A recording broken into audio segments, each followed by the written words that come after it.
Welcome back to Living in Hobe Sound. If you're new here, my name is Jaime Kriske. I'm a Hobe Sound resident and realtor with Coldwell Banker. And I'm Alana Gazal, also resident and realtor in Hobe Sound with Coldwell Banker. And Jody actually just told me she was leaving a closing, so she's not able to make it today, but we are thrilled for her. We love closing day. So on this channel, we discuss what it's like to live, work, and have fun here in Hobe Sound and the surrounding areas.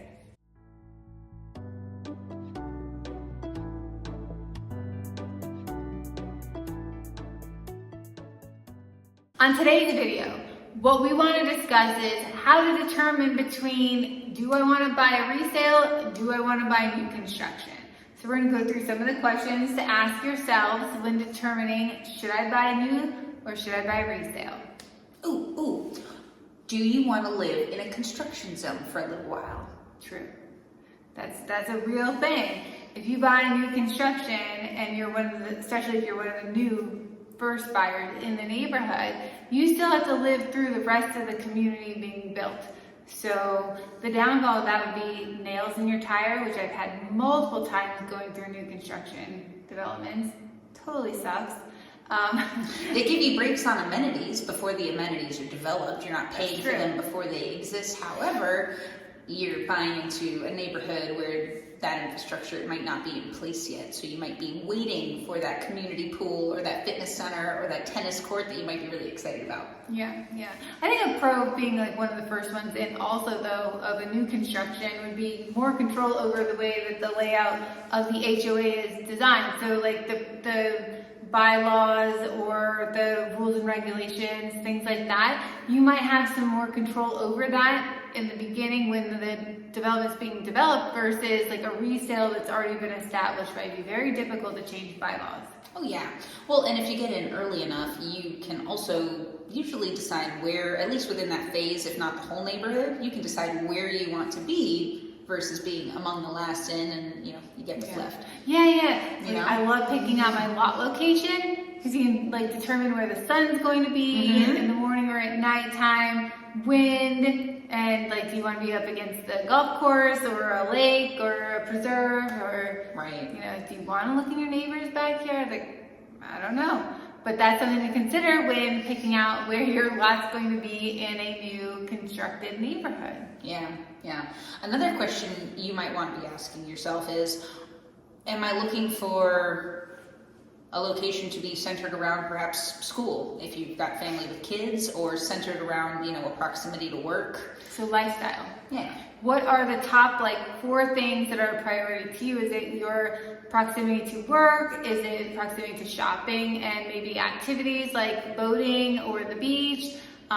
School, what type of school is in mind? Maybe it's an airport, maybe you're not here all the time and you travel a lot. So knowing where the airports are, shopping is, school, major highways, things like that, I think are really important when deciding new construction or resale, because there might not be a new construction option near those things that are important to you, and that might be a factor that you have to consider. How important is it to you?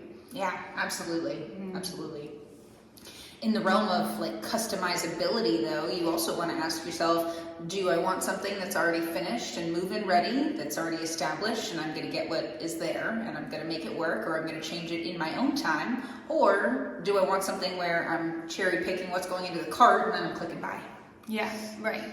I think buying a house, if you're going in the new build phase early enough where you can pick your finishes and your colors and your layout and all that, I think that's great. Sometimes though, the developer has already picked those things. So if they're too far along in the process, you're pretty much stuck to their finishes that they already picked on that new house. And I like to customize my house sometimes, so being in that phase, sometimes it's better to go with a resale and just wipe everything out and start over. I don't like pulling out new things to put in another new thing. Well, or you got to go the far opposite side of the spectrum, right? Because the ones that already have the builders having established and made most of these decisions, those are the ones that are usually within 3 months of closing, which is when they get put on the open market for other professionals to be bringing their clients to.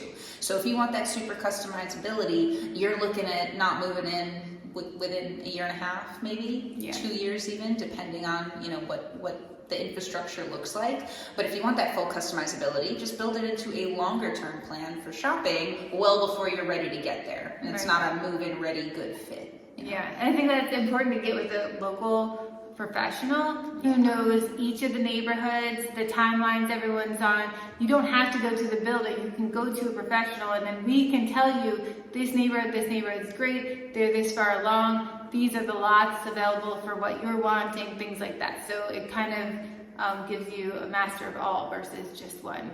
And in our area, most of the builders that I've been alongside with, they pay the realtor. Yeah. So, you know, that is always something that's negotiable, and of course laws are always changing, but these are great questions to ask of a realtor professional before you go to a builder. Because if you go the other way around, no one's going to tell you that. The builder will not work with a professional that you might secure after you've spoken with the builder. So the order of operations is super important, and the value of bringing a professional in with you is that them also looking at the documents, they can make sure that you understand exactly what you're committing to and exactly what the rolling stones might be for that down the line that you may not have considered. Yeah, you're more likely to customize the purchase agreement to your needs and negotiate it. So having that that representation for the transaction is better than having just the builder representing the whole transaction, because you need protection as well. Yeah, and there's plenty of associates who work for the builder, but then there's also those realtor professionals who partner with them, and it's a great example of the best of both worlds. Yeah, exactly. And I think with resale, like to go in towards that direction is with resale, you do generally have an opportunity to negotiate a lot more than you would with a new construction. So a developer is less likely to negotiate. They will sometimes negotiate, but less likely to negotiate with terms, pricing, things like that. So I would say for resale purposes, if you're like someone who likes to get a deal, resale would be the more the angle you're looking for. Yeah. If you're looking for a deal. Yeah. For sure. Because builders have to consider, you know, all the construction costs, all of the other things that come with the labor and the developing of it before they've ever even got a buyer. So they've got a hard stop for a lot of their numbers. Yeah, to make the numbers work. Yeah. Which makes sense. Yeah. But if you're looking for move-in ready or a shorter term scenario, you know, in the buying process is what you need, resale might be the avenue that you need to kind of veer towards. And then at that point you want to start exploring what kind of vibe am I looking for? What do I want around me? Who do I want around me? Yeah. Do I want a place with character and charm? Because you're more likely going to want to find an established neighborhood for that.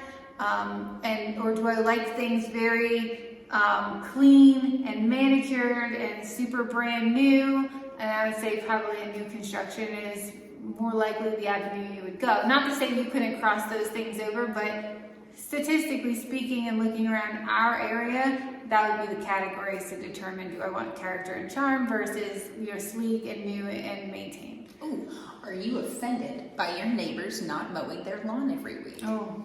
If you've got beef with that, guess what? HOA is more your speed, whether that's resale or new construction. Something to consider, Something definitely. to consider. Definitely. Because that could, I mean, that absolutely can happen. Do you want to be surrounded by kids? Do you want to park in the neighborhood or within walking distance, or maybe bicycling distance for entertaining your kids or your grandkids or whoever might be visiting you? And maybe you don't. You want 55. Yeah, you want 55 and up community. I don't like kids, you know? Yeah, you can go resale or new construction, but these are things that you want to consider and scout out your options. Right. For sure. Right. Did you just hear that? Was that your belly? That was my belly. Oh my God, we're going to go eat after this because I've had about enough of this. I'm going to Sophia's. I'm starving. I know. So I think also for resale versus new construction, you kind of tapped on it at one point, but we didn't really dive into it, is timeline. So resale is ready to go right now. I've closed houses in 4 days with resale. So you can close a house quickly. So if you need a house now, more than likely resale is a better option, unless it's a neighborhood that's established or unless it's a new construction neighborhood, but the house is established and ready to go. Then you could sell, you could buy really quickly there. But sometimes building could take 2 years. Mm-hmm. I know for mine, when I built my first house, They told me a time and we went 6 months past that time. I had to live with my in-laws. Like, thank God they were there and they let us come in with them. But, you know, that's not like an ideal, so that was not part of the plan. If it's not part of the plan, you don't want to do it unless you absolutely have to. But I mean, even with an HOA community that might have restrictions for paperwork or might have limited access, you're still looking at a max 30 days to have approval. So that's a resale bonus, right? That's a perk. Yeah, For sure. I agree. Newer stuff versus older stuff. Are you happy living in something that you might need to put a little bit more work into? When I moved into my home, I had to recaulk all my windows because the windows were older, but they were perfectly fine and serviceable. But I noticed that, you know, there was the potential for eventual water leakage if I didn't put that preventative maintenance into effect. So that's one of the things you will see a lot with resale is there's stuff you can live with, but you're going to want to touch it up and make sure that it's serving you for a while. Yeah, and I think speaking of new or resale is insurance. So I know I replaced my shingle roof with a metal roof, so I loved having the option to put on whatever I wanted, whatever color I wanted, whatever material I wanted. But the reason I had to do that was for insurance. So I was in a resale house at the time, and insurance will drop you if your roof is past a certain age. So I had to put the roof on. So even though I liked picking my material and the colors, it was a requirement to keep my insurance. Where new construction, everything's new, everything is under a warranty. In the state of Florida, it has to have at least a 1-year warranty on the entire build.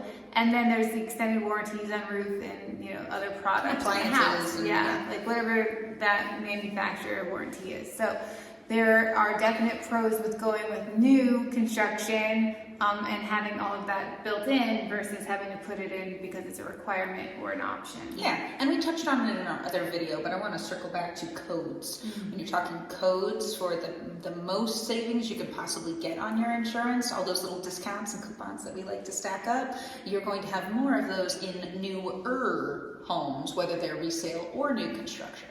Yeah, yeah.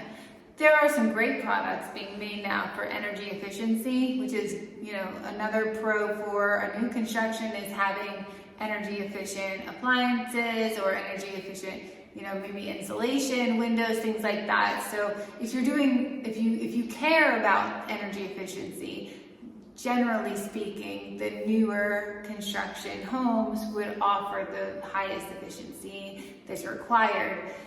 You can put it into a resale, but it's going to cost money, and sometimes you have to change out certain things to make it work. Right, yeah. You might have to change out your windows, but it's really cool with resale. You can add those things in your timing when you're ready, once you've budgeted for it, and then you can submit those to insurance and claim your discounts. Yeah, yeah. And you can customize it. So and you can customize it more. Look, you can go to a specific look, so that is good. I think another thing is lot size. Yeah, for I sure. don't think we talked about that yet. So in new construction in general, again, all these are generalizations. There are exceptions to all the rules. This is just statistically speaking, we're finding that the new construction lots are getting smaller. The easements are getting smaller, sometimes even zero lot lines. So I would say if you like having space, and you don't love like being super crunched in, a resale is more likely going to give you a larger lot. Well put. Okay. Well put. If reaching out your kitchen window and touching your neighbor's window is not an attractive feature, resale might be the angle to consider in our area right now. Yeah, like if you like being in your pool and not being watched.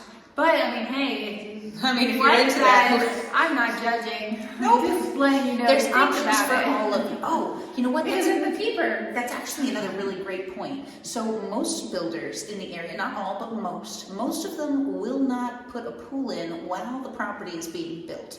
Very few builders are collaborating at the same time as pool builders. So if you're interested in moving into a pool home, resale is going to have a lot more avenues of opportunity for you to explore. Well, and I think, speaking of pools, generally speaking, when you resale a house with a pool, the pool value is not anywhere near what you actually paid to put the pool in. So you might be paying $70,000 to put a pool in, and then you might only be getting back $15,000 to $20,000 the pool, depending how elaborate the pool is. So your fraction of what the expense was to put in a pool. So if you love your like if this is the house for you and you have to put a pool in and that's the only thing and you're going to be there forever, then I would say, you know, do that. Otherwise, if a pool is uber important to you and you don't have the money to put in a $100,000, $150,000 pool, then maybe a resale and then just kind of sprucing it up to make you know, your needs work is a better option. So I think a resale, as far as pools go, it's more affordable to buy a house that has the pool already established. Absolutely, because the cost of draining it and resurfacing a pool, which is where,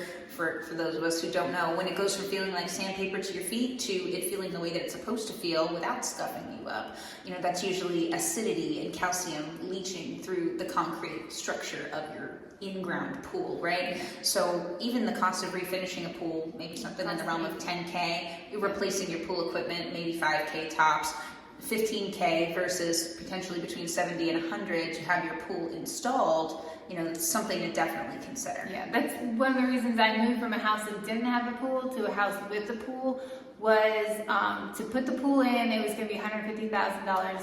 I ended up buying a house with a pool. We had to redo it, so we resurfaced it, new cupola, new travertine, new equipment, and it was $23,000. A lot more affordable, and I didn't have to go through all the process of putting the pool in. It was a lot quicker, a lot less messier to do an existing pool. And a lot of times the new pools are not the sizes that they were back in the day. So like I have a really big pool, but they don't really put them in like that anymore. And not having to wait for permitting is a huge gain if time is a thing that matters to you. You know, just waiting for permission to move on to the next step might not be the right fit for you. So that's for you to decide. Yeah, I agree. So I can't think of anything off the top of my head that we didn't cover.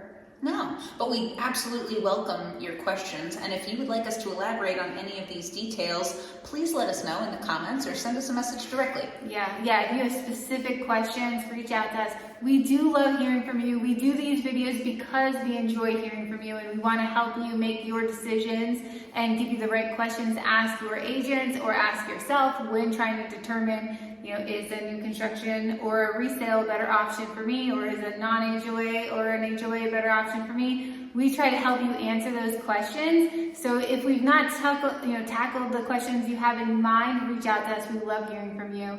And as always, thank you for joining us, and we'll see you at the next video. Have a great day. Bye. Realtor, Hobe Sound?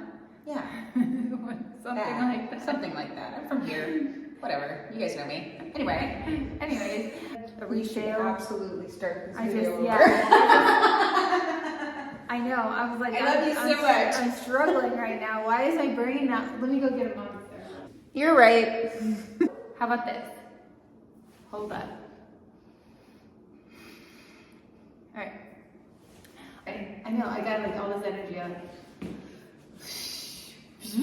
Okay. Ready? Yeah. You want to stay on this side or this side? I don't care where I'm standing. That's fine. Okay. I actually think what we should do is switch spots. All right, we're gonna mollywop this up. Mollywop. No cat. No cat. For reals. We are way too mature for that kind. Say that slaps, bruh. Nah, I do say bruh a lot. Not bruh. Not bruh.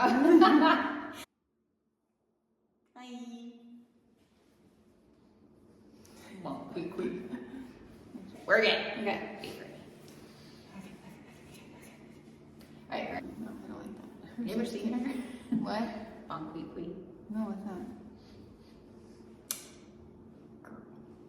Oh my god. You should look that up. Okay, my free time. Yeah. Energy hit me all of a sudden. Dance mode! I love dance mode. I'm here for it.